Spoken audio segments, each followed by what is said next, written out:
Hello, I'm Michael Minch. I'm the director of the Summit Knowledge and Action Network, and this is the third of our video reports that will come out on a weekly basis. And I'm excited this particular installment to talk about the conference that was held at the Vatican last month in April of 2016. The Vatican Council held a conference that was the first of its kind. According to the National Catholic Reporter, the conference participants bluntly rejected the Catholic Church's long-standing doctrine of just war. And I say it's long-standing because it has been a part of almost the entire history of the Catholic Church, dating back at least to Augustine in the 5th century. Augustine wrote that peace should be the object of your desire and war should be waged only as a necessity. And for Augustine, the fundamental necessity of a war was only to protect innocent lives that could not be protected in any other way under the imminent threat of lethal violence. Now, St. Thomas Aquinas elaborated Augustine's just war thought in the 13th century, and Catholic teaching, while always making room for nonviolent resistance, has nonetheless continuously allowed for the possibility of a just war. And so last month's conference was historic, and it was historic because of its break with these just war assumptions.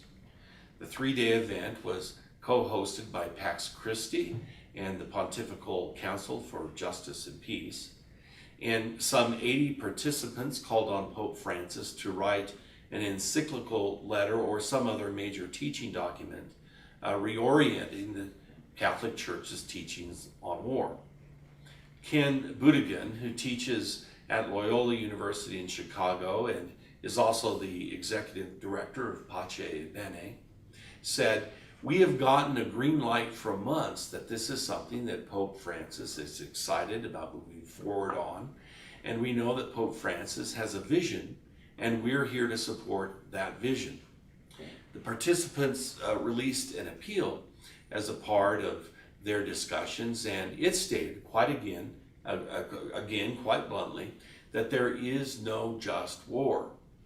They also made two important claims that I think are well attested by the empirical research. The first is that the just war doctrine allows for endorsing war rather than preventing or limiting it. And the second is that it also undermines the moral imperative to develop tools and capacities for conflict transformation. The conference's final document is entitled "An Appeal to the Catholic Church to Recommit to the Centrality of Gospel Nonviolence." It says the time has come for the Church to invest far greater human and financial resources in promoting the spirituality of active nonviolence. In all of this, it continues, Jesus is our inspiration and model, neither passive nor weak. Jesus' nonviolence was the power of love in action. Marie Dennis, who's the co-president of Pax Christi, said, "When we look at the reality of war and then we look at the teachings of Jesus, we have a responsibility to promote nonviolence. As long as we keep saying that we can solve violence with military force, we will not invest the creative energy, the deep thinking, or the financial and human resources that we need to create and identify the alternatives that could actually make a difference." Now, the importance of this conference can only be known, obviously, in the future, but it is certainly historic in a profound way, and it may lead to extraordinary change in Catholic influence upon Catholic policymakers and political actors and military officials. And the importance of this event is not contained within the Catholic Church. As we've seen with many of Pope Francis's words and actions, many people who are not Catholic pay attention and are inspired and moved by this Pope. In fact, Catholic teaching has long had great influence outside of the Catholic Church, and perhaps this conference will mark a shift in the ethics of war and peace as we go forward.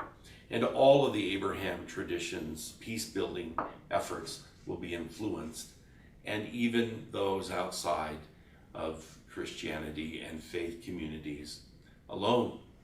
Now, the Summit Knowledge and Action Network is doing many things that has great overlap with this conference held at the Vatican.